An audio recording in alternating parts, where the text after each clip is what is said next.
It's a little over a year since the expansion of the ultra-low emission zone. It means driving the most polluting cars within Greater London incurs a daily charge of £12.50. Supporters say it's already helped to improve air quality. However, opponents remain angry. Piers Hopkirk has this report.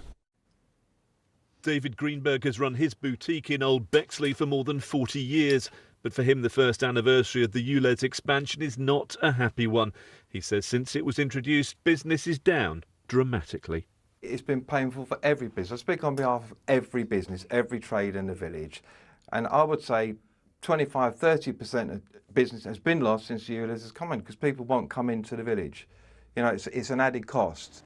This florist in Crayford sits just yards outside the ULEZ zone. They were forced to buy a new ULEZ compliant van at a cost of thousands. Very hard, it was hard. I mean, I've had to rely on some of the family as well to get monies from them. Scrappage everywhere should have applied to everyone, but yeah, we didn't get no monies. For people living and working in places like this, right on the border of the ULEZ expansion scheme, that lack of financial help has been a painful reality. Those living in neighbourhoods that are affected should be eligible for compensation and scrappage schemes in the same way as those living inside the zone. And certainly if I think any similar schemes of any kind are planned in future, that this should be part of the scheme.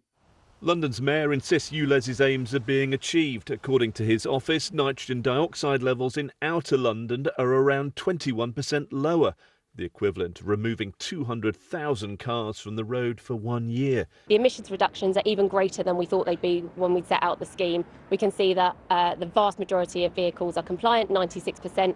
The fact that those vehicles have changed, supported by a massive scrappage scheme, means that Londoners are breathing cleaner air. We've got to stop people getting ill, and improving the quality of air that we all breathe is one of the major ways we can do that. The drive for lower emissions was never going to be painless. Some still feel they're having to pay too high a price. Piers Hopkirk, BBC London.